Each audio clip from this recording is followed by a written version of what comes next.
주간 브리핑.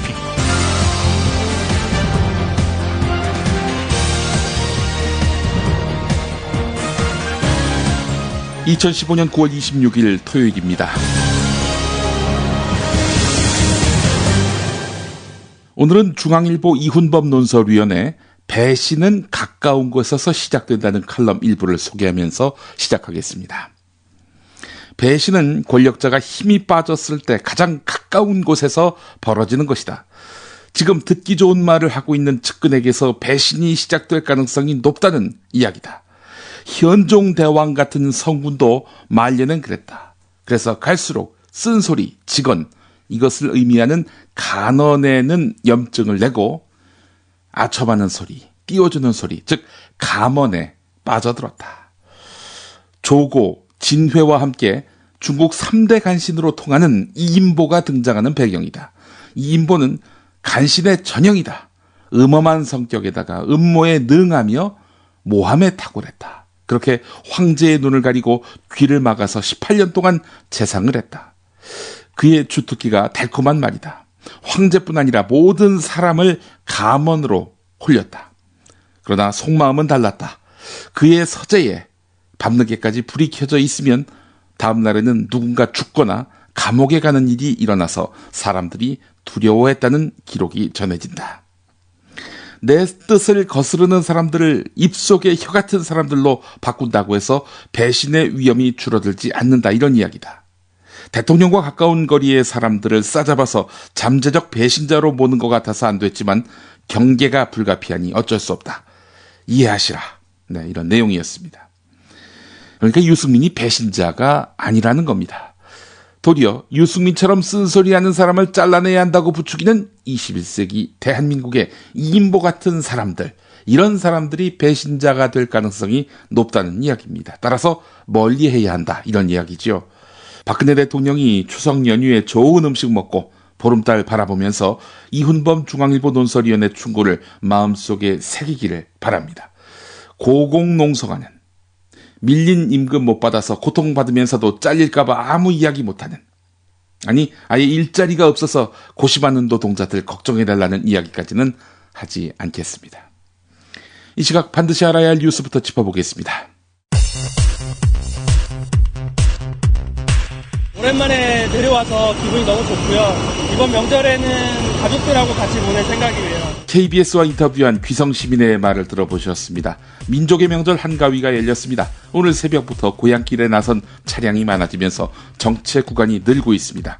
한국도로공사는 오전 내내 차량 정체가 계속되다가 정오쯤에 정체가 가장 심할 것으로 내다봤습니다.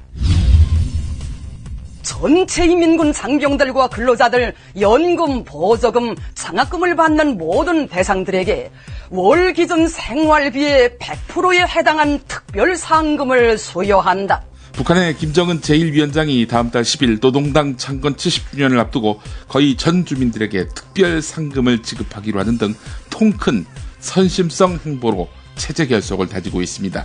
19살 이상 모든 성인에게 특별 격려금으로 생활비의 100%를 지급하기로 한 건데요. 한편 박근혜 대통령이 추석을 맞아서 부사관 이하 모든 국군장병에게 전달한 특별 간식, 게다가 특식이라고 이름 붙여진 이 하사품이 부실 논란에 휩싸일 전망입니다. 한 장병은 자신이 지난 25일에 받은 특식은 멸치 스낵 10g, 밥에 뿌려 먹는 김가루 스낵 30g, 500원 동전 크기 약과 10개였다. 이렇게 밝혔다고 하는군요. 우리 했던 현실적 문제가 나오고 KF 사업도 상당히 지금 차질을 빚을 것으로 예상이 되는데 이에 대한 공군의 대책이 있습니까? 새정치민주연합 안규백 의원의 말이었습니다. 청와대가 방위사업청에 말도 많고 탈도 많은 한국형 전투기 사업과 관련한 자료 제출을 요구한 것으로 알려졌습니다. 18조 원 가까운 예산이 투입될 한국형 전투기 개발 사업이 기로에 놓였습니다.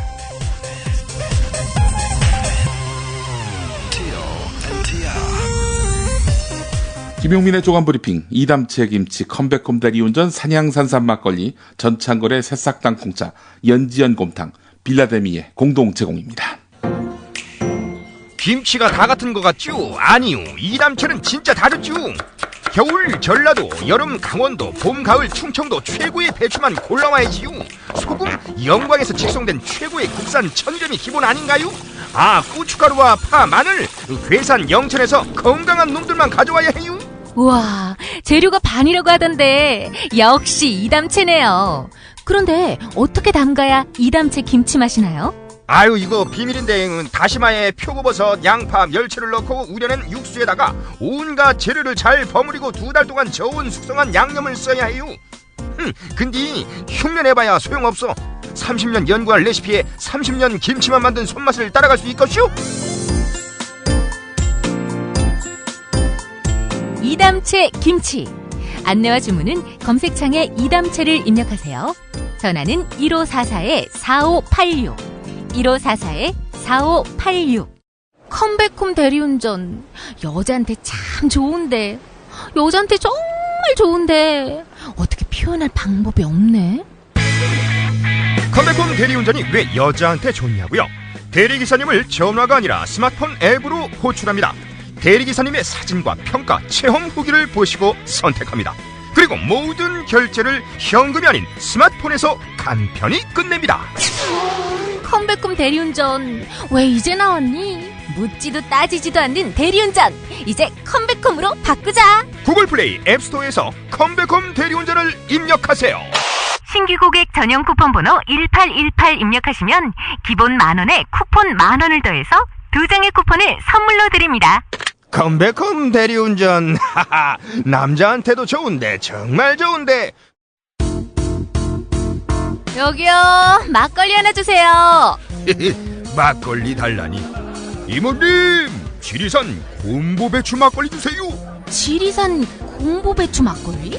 아직도 몰라? 지리산 곰보배추 막걸리, 몸에 좋은 곰보배추로 만든 약선 막걸리야.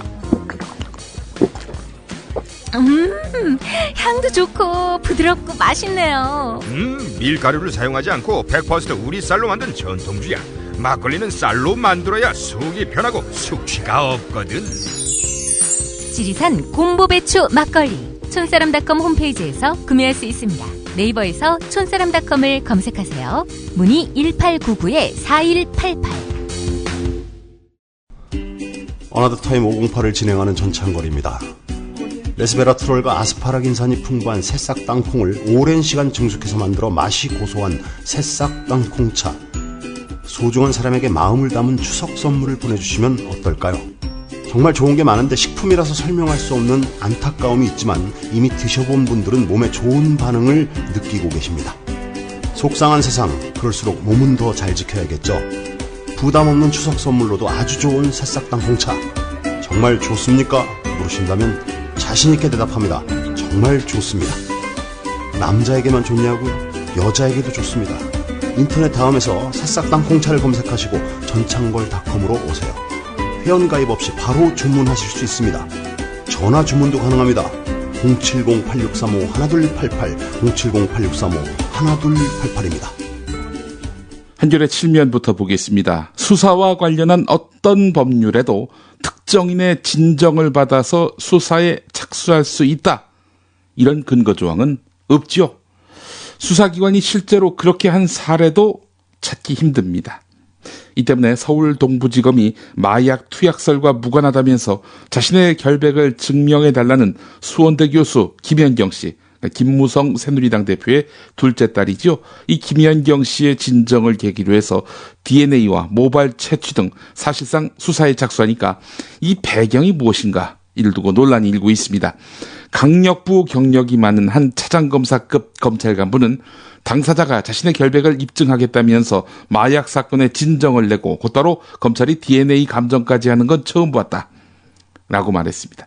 그 사례가 전혀 없는지는 알 수 없지만 유래를 찾기 힘들다는 거지요. 검찰이 이 김현경 씨에게서 채취한 DNA와 모발을 검사하면 마약을 했는지 안 했는지 알 수 있을까? 한겨레 기사는 미지수다 이렇게 밝히고 있습니다. 검찰은 김현경 씨 남편 이모 씨 집에서 발견된 투약자 불명의 주사기에서 추출한 복수인물의 DNA 혼합체와 김현경 씨의 모발 등에서 추출한 DNA를 대조 감정할 계획인데요. 또 김현경 씨의 모발에 마약 성분이 있는지도 검사하게 됩니다. 그러나 그 결과는 김현경 씨의 결백을 입증하는 쪽으로 나올 가능성이 벌써부터 높아 보입니다. DNA 감정은 애초에 소거를 위한 목적으로만 활용될 수 있습니다. 그러니까 김현경 씨의 DNA 시료와 대조할 수 있는 주사기에서는 누구의 것인지 알 수 없는 여러 사람의 DNA 정보가 혼합되어 있습니다. 그러니까 다시 이야기해서 김현경 씨의 DNA가 그 안에 포함되어 있는지를 확인하기 어려운 상태라는 거죠. 모발 검사 같은 경우는 시간이 관건인데요. 통상 마약 수사의 실무에서는 모발 검사로 확인할 수 있는 투약 시기를 최대 1년 남짓으로 보고 있습니다. 일선경찰서의 한 마약 수사과장은 투약 시점이 1년 정도 지나면 모발 검사로는 양성 반응을 기대하기 어렵다. 특히 여성은 파마, 염색 같은 머리카락에 화학약품이 닿는 경우가 많기 때문에 검출 가능성이 낮아진다. 이렇게 밝혔습니다.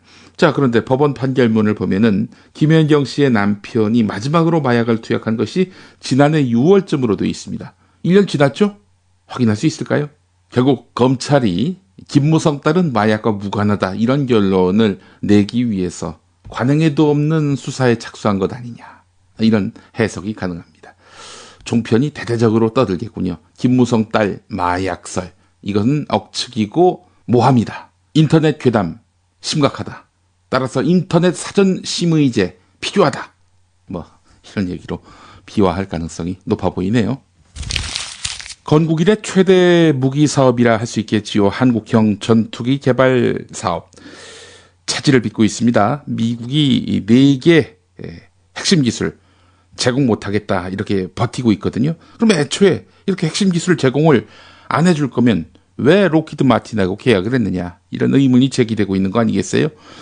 청와대가 어제 민정수석실에서 KF-X 한국형 전투기 개발 사업과 관련해 검토하고 있다 이렇게 밝혔습니다. 그런데 청와대가 방위사업청에다가 관련 자료를 요청했다고 하지만 다른 것도 아닌 민정수석실에서 조사에 나섰다는 것은 상당히 의미심장합니다. 방위사업청 차원이 아니라 김관진 국가안보실장을 살펴볼 필요가 있다는 점을 시사하기 때문입니다. 김관진 실장, 국방부 장관이던 2014년 3월 24일 방위사업추진위원회 위원장을 맡아서 차기 전투기 사업의 단일 후보인 로키드 마틴사의 F-35A 스텔스 전투기를 정부 간 계약 방식으로 구매할 것을 결정했습니다. 근데 정부 간 계약 방식으로는 핵심 기술 도입이 불가능하다라는 그런 지적이 새누리당으로부터 나온 터였습니다. 그럼에도 불구하고 밀어붙였다는 얘기죠. 방위사업추진위원회는 2013년 9월 24일 단일 후보였던 로키드 마틴이 아닌 보잉사의 F-15SE를 스텔스 기능이 없다는 이유로 부결시키고 재추진을 했었습니다. 그때 재추진을 결정했을 때에도 위원장은 김관진이었습니다. 김관진 씨가 나중에 청와대 안보실장으로 영전했지요. 김관진 실장 국방부 장관이던 때 2013년 9월 3일 국감에서 국방 업무에 국방부 장관이 책임을 안 지는 분야가 없다. 특히 세금 8조 3천억이 들어가는 거대한 프로젝트인 FX에 대해서 책임을 지고 결정할 것이다. 이렇게 강조한 바 있습니다. 로키드 마틴이 사업 제안서에서 4개 핵심 기술 이전이 불가능하다 이렇게 밝혔고 방위사업청도 이걸 알았지만 미국 정부의 승인을 기대한 채 계약을 했다는 거죠. 승인을 보장받은 것도 아닌데 기대하는 마음으로 계약했다. 이게 말이 됩니까? 이런 가운데 김관진 실장은 침묵하고 있는 상태입니다. 김관진 실장 조사 대상이 됐습니다. 조사받을 일이 이것뿐이었습니까? 이 군사이버 사령부의 대선 개입권과 관련해서도 당시 국방부 장관이 김관진이었단 말이죠. 조사 대상은커녕 권력자의 지위를 유지하고 있는 김관진 실장. 정권 바뀌어야 이 진상이 밝혀질 것 같네요. 보니까 동아일보 사설을 인용해서 전해드렸습니다. 감추는 게 많은 정보입니다. 오늘 국민일보 일면 기사 보겠습니다. 보건당국이 메르스 사태 초기에 첫 3차 감염 환자가 발생한 사실을 숨겼던 것으로 드러났습니다. 1번 환자에 의한 평택 성모병원 내부 감염으로 상황을 규정했던 당국이 이틀에서 벗어난 환자를 결국 은폐하고 국민에게 정확한 정보를 제공하지 않은 것입니다. 이 환자는 다른 병원에서 3차 감염이 확인된 후에야 뒤늦게 환자 명단에 추가됐습니다. 3차 감염이 있었던 시점이 훨씬 앞당겨졌네요. 새정치민주연합 안철수 의원이 보건복지부에서 제출받은 메르스 대응 조치 1일 상황 보고에 따르면 당국은 5월 30일 새벽 5시 현재 메르스 환자를 14명으로 파악하고도 브리핑에서는 13명만 공개했습니다. 1명을 고의적으로 뺐다는 얘기입니다. 빼놓은 환자는 54살 여성 엘모 씨인데요. 이분은 6월 17일에 세상을 떠났습니다. 5월 30일 오후 3시에 작성된 상황보고서에서 이 L씨는 5월 19일 평택 성모병원 동일병동에 입원한 특이 케이스로 재검사 결과 확진이라고 적혀 있었습니다. 이건 엘모 씨가 사실상 국내 첫 3차 감염자였음을 뜻합니다. 1번 환자는 엘모 씨가 입원하기 전인 5월 15일에서 5월 17일에 평택 성모병원에 머물렀습니다. 그러니까 1번 환자로부터 감염이 됐다면 2차 감염자가 되겠죠. 그런데 이 환자는 퇴원했단 말이죠. 그리고 이틀 뒤에 이 엘모 씨가 입원했다는 겁니다. 1번 환자에게서 감염됐을 가능성이 없다는 겁니다. 1번 환자가 남겨놓은 바이러스, 2차가 되겠죠. 이 바이러스를 1번 환자가 퇴원한 다음에 입원한 이 엘모 씨 몸에 옮겨졌다. 이런 얘기가 되겠습니다. 이걸 당국이 감췄다는 겁니다. 안철수 의원 이야기가 나와서 관련한 기사 보겠습니다. 한겨레 22면에 실린 박성민의 2017 오디세이야 기획입니다. 일부분을 소개해드립니다. 2011년 가을에 불어온 안풍, 그러니까 안철수 바람은 2012년에는 이름 뒤에 현상이라는 단어가 붙을 정도로 엄청난 태풍으로 발전했다. 2014년 1월에 방송인 김세롬이 한 방송에서 좋아하는 정치인이 누구냐는 질문에 안철수라고 밝히고 그 이유를 묻는 질문에 유행이다라고 솔직하게 답을 했는데 안철수 현상은 말 그대로 패션이었다. 안철수는 젊은이들이 가장 닮고 싶은 인물이면서 가장 신뢰할 수 있는 멘토였다. 이명박 정권에 대한 젊은이들의 분노에도 불구하고 제대로 싸우지도 못하는 야당의 무기력과 내세울 만한 대선 주자가 없는 상황이 그를 정치로 불러냈다. 젊은이들이 그를 좋아한다고 말할 때 그것은 매력적 상품을 소비하고픈 욕망과 흡사한 것이었다. 그가 갖는 강남성이 젊은이들을 매료시켰다. 강남성이라는 표현이 나오는군요. 프랑스 철학자 장 보드리아르식으로 표현하자면 우리가 스타벅스 커피를 사는 것은 스타벅스 로고를 통해서 사실은 뉴요커가 된 듯한 느낌, 이런 걸 쉬밀라시옹이라고 하죠. 뉴요커가 된 듯한 기분을 사는 것이다. 사람들이 안철수를 지지한다고 내놓고 밝힌 것은 사실은 내가 이런 사람이야 라는 것을 과시하는 것이었다. 젊은이들에게 이런 열광적인 지지를 받는 안철수는 총선에서 지고 대선 전망도 어두웠던 야당에는 구세주와 같은 존재였다. 사실 안철수 현상은 디지털 혁명으로 불리는 패러다임의 변화 때문에 가능했다. 조직과 세가 없는 개인도 한순간에 대통령이 될 수 있는 시대가 된 것이다. 1987년에 노태우는 다수당의 다수파로 대통령이 됐다. 1992년 김영삼은 다수당의 소수파로 대통령이 됐다. 1997년에 김대중은 소수파의 다수파로 대통령이 됐다. 2002년에 노무현은 놀랍게도 소수파의 소수파로 대통령이 됐다. 인터넷이 힘이었다. 2012년 안철수는 그저 개인이었는데 대통령이 거의 될 뻔했다. 스마트폰의 힘이었다. 디지털 혁명은 컨텐츠를 만드는 한계 비용을 제로로 수렴시키고 양을 무한복제하고 빛의 속도로 유통시킨다. 이런 세상에서 다른 분야와 마찬가지로 정치도 순식간에 흥하고 한순간에 망한다. 그렇게 불려나온 안철수의 불행은 불러낸 대중도, 불려나온 그도 불러낸 이유를 정확히 몰랐다는 데 있다. 안철수의 청춘 콘서트에 몰려간 젊은이들 중에는 한나라당 지지자에서 통합진보당 지지자들까지 다 섞여 있었으므로 그들의 기대도 다양했다. 결국 그는 무엇에 분노하는지, 무엇과 싸우려 하는지, 누구를 대변하려고 하는지, 즉 정치를 하는 이유를 분명하게 설명하지 못했다. 추상적인 새 정치를 내걸었지만 안철수가 새 인물이란 거 말고는 내용도 함께하는 인물도 새롭지 못해서 설득력이 떨어졌다.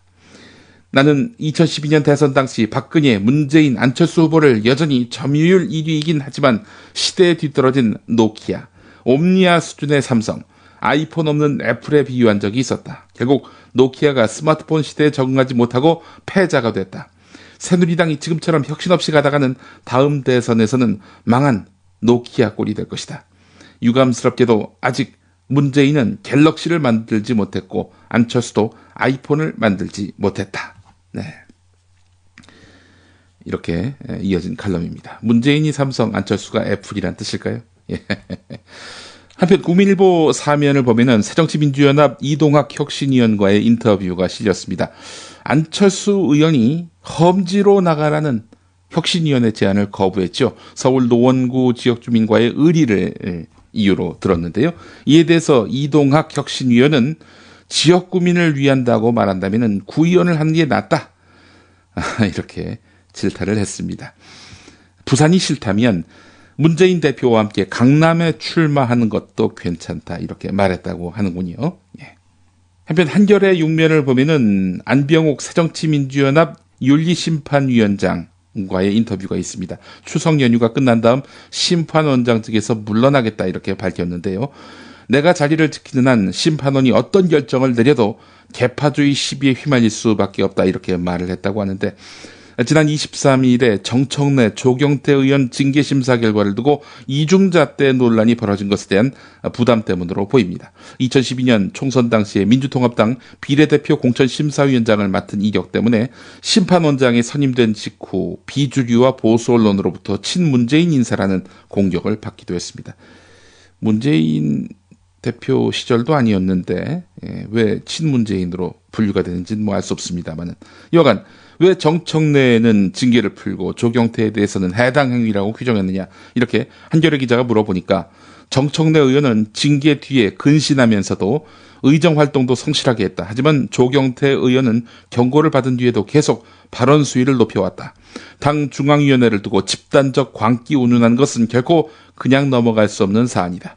혁신위원회 회견 일정과 겹치는 바람에 논란이 커졌지만 두 사람에 대한 결정을 추석 연휴 뒤로 넘기기 어려웠다.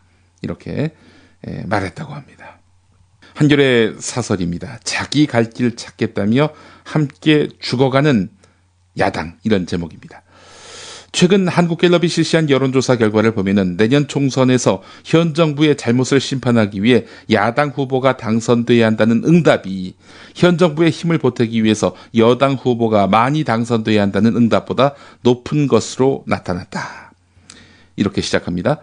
야당이 당선돼야 한다가 42%, 여당이 당선돼야 한다가 36%로 나타났습니다. 특히 선거의 최대 승부처인 수도권과 충청권에서는 이른바 정권 심판론이 안정론을 훨씬 앞지른 것으로 나타났다.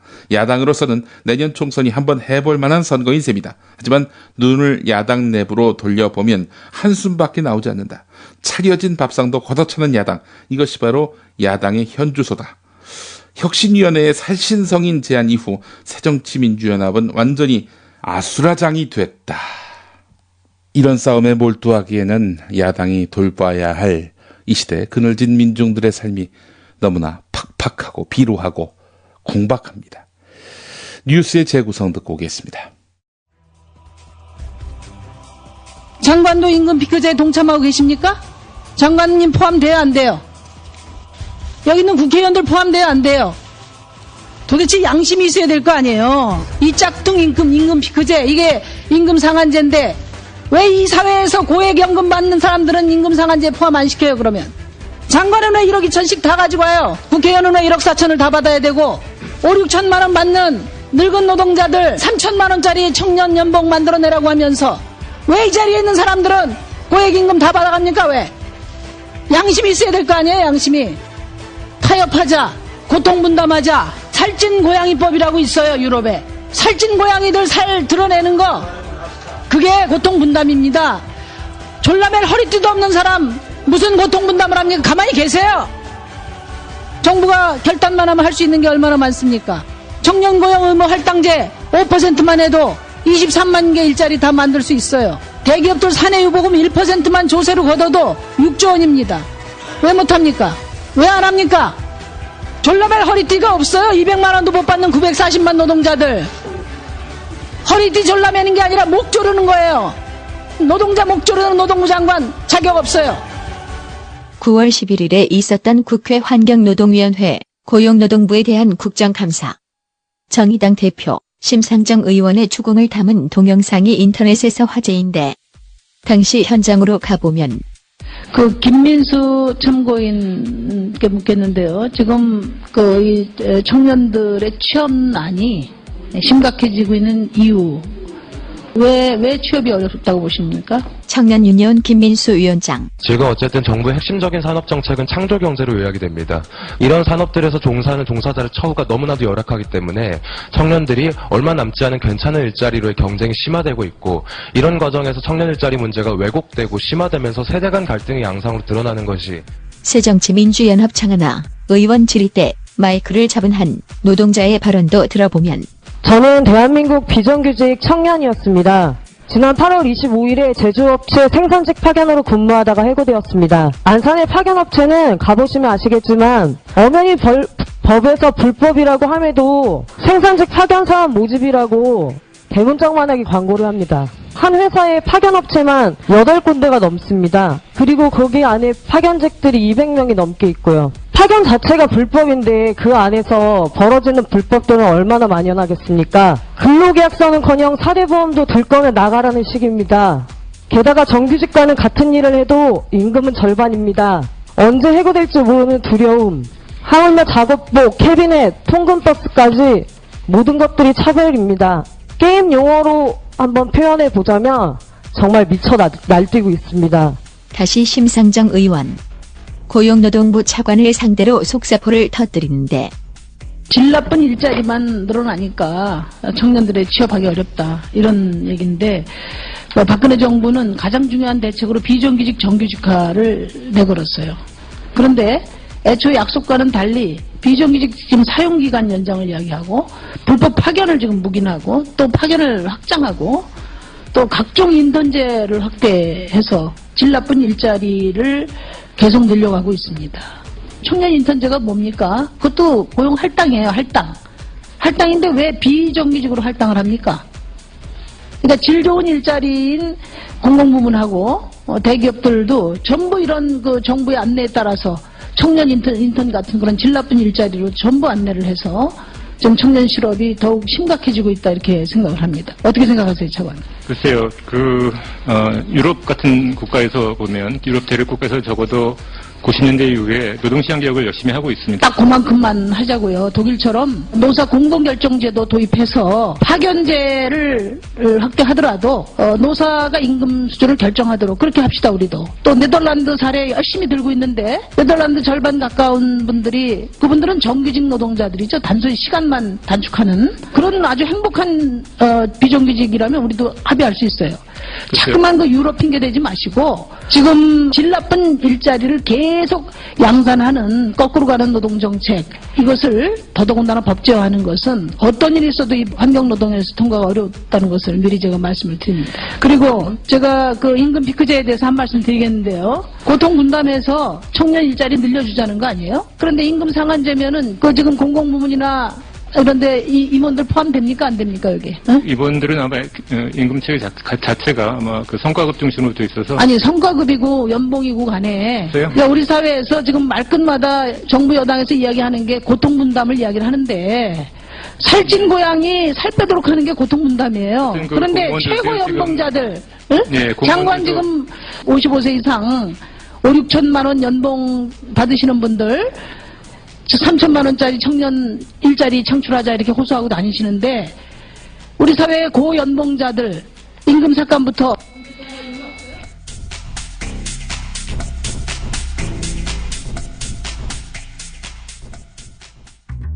여섯 살 하늘이 밥을 잘 안 먹어요. 엄마, 나 이거 맛이 없어요. 그만 먹을래요. 엄마의 걱정은 점점 더해가는데요. 그런데 이때 택배입니다. 연지연 곰탕이 배달됐어요. 직접 도끼로 팬 장작불 위에 한우 사골과 도가니를 가마솥에 한가득 넣고 24시간 끓인 진구. 연지연 곰탕이 하늘이 입에 들어가는 순간, 아, 맛있다. 엄마 한 그릇 더 주세요. 하늘이의 밥도둑 연지연 곰탕. 조미료 같은 첨가물이 전혀 들어가지 않아 엄마의 기쁨은 더하답니다. 연지연 곰탕은 강화군에서 김포시 방향으로 강화대교 건너자마자 있습니다. 포장 판매는 한 팩 800g에 7,000원, 7팩 이상 무료 배송합니다. 주문 전화는 010-7252-1114, 010-7252-1114. 제주도 귤밭 한가운데 별장을 통째로 빌려드립니다. 빌라 데미에. 방문 열면 보이는 한라산, 7분 거리의 협재 해수욕장, 마당 앞 바비큐 파티까지 반려동물도 행복합니다. 제주 한경면 저지 11길에 위치한 빌라 데미에, 가장 제주다운 제주의 집 빌라 데미에로 여러분을 초대합니다. 자세한 정보는 페이스북 검색창에서 빌라 데미에 또는 010-7536-6465, 010-7536-6465로 구하실 수 있습니다. 김용민이 전해드리는 조간 브리핑. 이른 아침 조간신문 핵심 기사를 훑어보는 시간, 김용민의 조간 브리핑. 월요일부터 토요일까지 매일 오전 7시대에 업데이트됩니다. 뉴스뿐 아니라 그 안에 숨은 맥락도 짚어드립니다. 경향신문 1, 2, 3면을 보겠습니다. 박근혜 정부 후반기 파워 엘리트 218명을 분석한 내용입니다. 갈수록 영남 편중 현상이 심화되고 있다는 겁니다. 파워 엘리트 218명 가운데 영남 6%가 늘어서 전체 38.1%인 것으로 나타났습니다. 이건 출범 100일과 집권 후반기인 현 시점을 비교한 건데요. 호남 출신 같은 경우 5.2%포인트 줄어들었습니다. 호남을 뺀 자리에 영남 인사들을 더 추가를 한 셈이 됐군요. MB 때 전성기였던 고려대가 급감한 것이 눈에 띄고요. 또 최경환 경제부총리 출신 고등학교인 대구고등학교 출신이 1명에서 6명으로 늘어난 점도 주목됩니다. 자, 그런데 4대 권력기관의 핵심 요직을 분석해 봤는데 말이죠. 국정원, 검찰, 경찰, 국세청 최고위직에 호남 출신이 1명도 없다는 겁니다. 자, 좀 더 보직을 넓혀볼 경우 주요 보직자 29명으로 확대하면은 호남이 2명이 되긴 합니다만은 대구 경북 7명, 부산 경남 11명 해서 18명인 것으로 나타났습니다. 경상도가 29명 중에 18명이 그렇다는 겁니다. 충청도 5명, 경기도 3명, 그리고 서울 1명, 강원 제주는 1명도 없습니다. 참. 출신 대학으로 보면은 서울대 8명, 경찰대 5명, 성균관대, 연세대 육사가 각각 3명, 고려대, 동국대가 각각 2명, 방송통신대, 부경대, 세무대가 각각 1명, 이렇게 4대 권력기관에 포진한 것으로 나타났습니다. 3면을 보니까 말이죠. 박근혜 정부 후반기를 맞아서 경향신문이 조사한 파워 엘리트의 표준 모델로 최동규 특허청장이 지목됐습니다. 행정부 파워 엘리트 218명의 평균 나이가 56.2세인데 최동규 청장이 그렇다는 겁니다. 지역은 대구 경북, 고등학교는 경기고등학교, 대학은 서울대 출신. 이 조건을 모두 충족하는 사람이 바로 최동규 특허청장, 이 한 사람뿐이었다는 겁니다. 한겨레 8면으로 가보겠습니다. 디젤차 배출가스 조작 사건으로 독일 폭스바겐 그룹이 궁지에 몰린 데에는 미국 시장의 부진을 만회하려는 조급함이 작용했다는 분석이 나왔습니다. 또 폭스바겐 그룹의 폐쇄적인 경영 구조도 배경이 됐다는 지적이 나오고 있는데요. 미국 뉴욕타임스 분석이 이렇습니다. 특정 가문의 영향력이 큰 폭스바겐 이사회 운영의 폐쇄성, 이게 문제였다는 겁니다. 폭스바겐은 독일 나치 정권 시절에 히틀러 총통의 국민자동차 제조 계획에 따라 설립된 독일 국민차 준비 회사가 전신입니다. 이 프로젝트를 실무적으로 주도했던 자동차 전문가가 바로 포르쉐였습니다. 포르쉐, 자동차 브랜드지요. 포르쉐는 자동차 비트를 기반으로 해서 스포츠카 포르쉐도 만들었고, 포르쉐 가문은 전후에도 폭스바겐과 포르쉐의 영향력을 행사했습니다. 포르쉐 가문 내부 투쟁과 전문 경영자와의 경쟁에서 이긴 승자가 올해 초까지 회장을 역임했던 포르쉐의 외손자 페르디난트 피에이였습니다. 이 피에이라는 사람은 1993년부터 폭스바겐 회장을 지내면서 고급차 브랜드인 람보르기니와 벤틀리를 인수하는 등 회사의 몸집을 불려왔고 세계 최대 자동차 회사를 만들겠다는 목표를 세웠습니다. 피에이는 디젤차 배출가스 조작 사건으로 사임한 최고 경영자 빈터콜은 이 사람을 밀어내려고 했어요.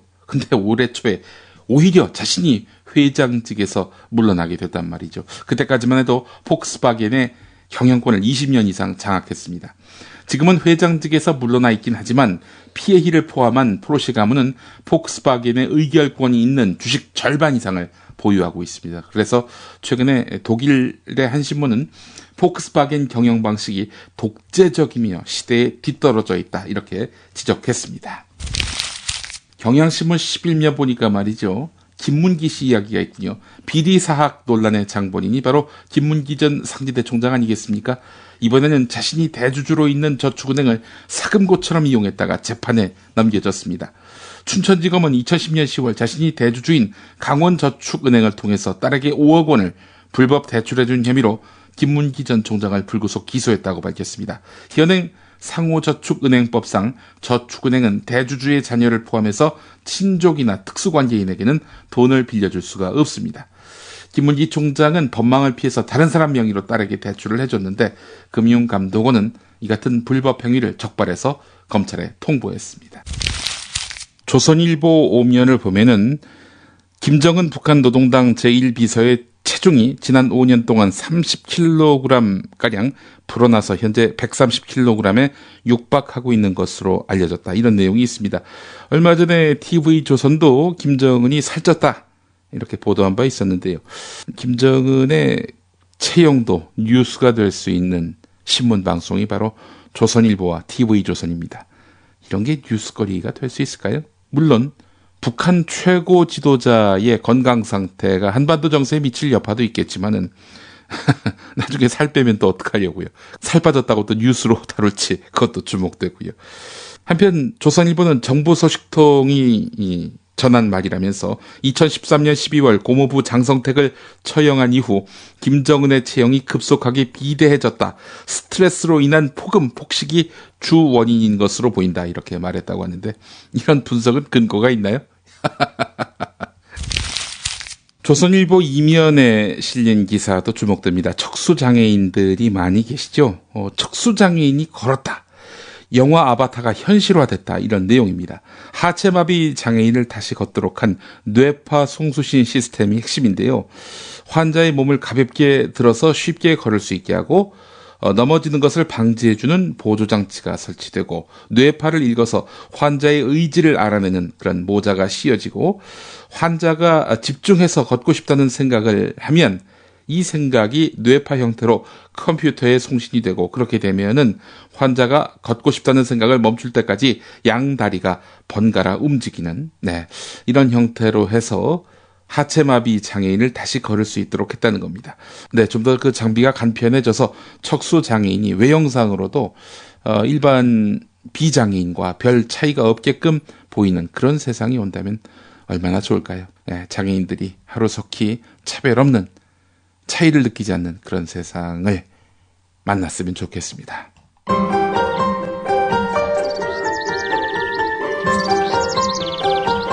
오늘의 날씨.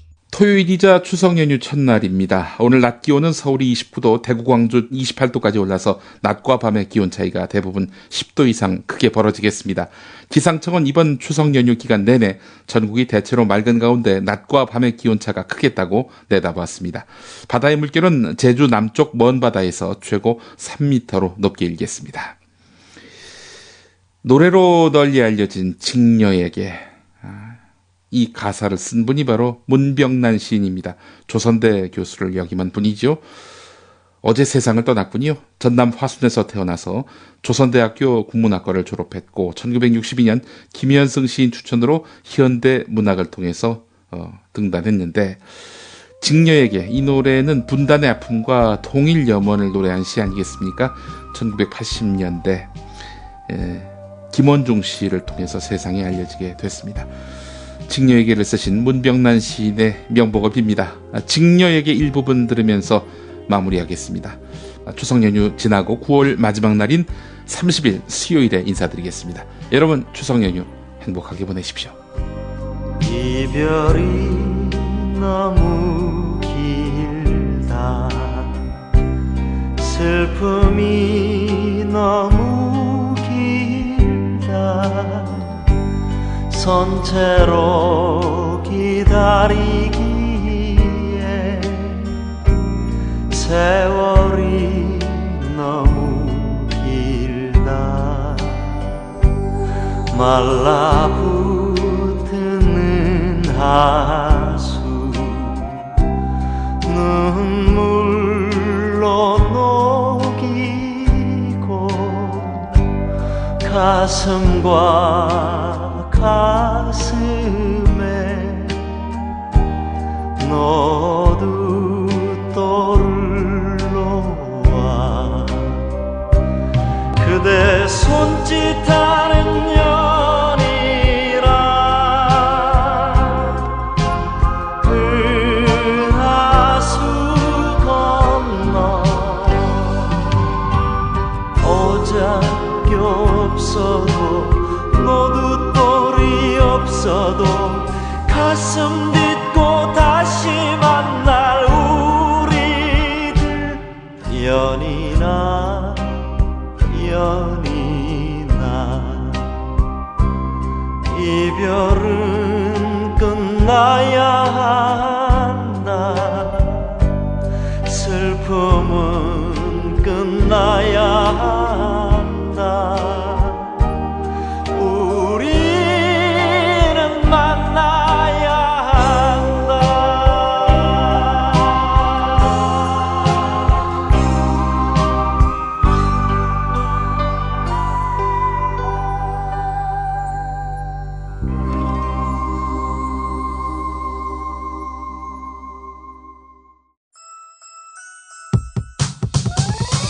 이번 방송 괜찮았나요? 작별의 여운 이렇게 표시해주세요. 다운로드하기, 댓글 달기, 구독하기, 별점 주기. 더 좋은 방송 만들어달라는 약속 이렇게 응원해주세요. 다운로드하기, 댓글 달기, 구독하기, 별점 주기. 기억하셨죠? 다운로드하기, 댓글 달기, 구독하기, 별점 주기.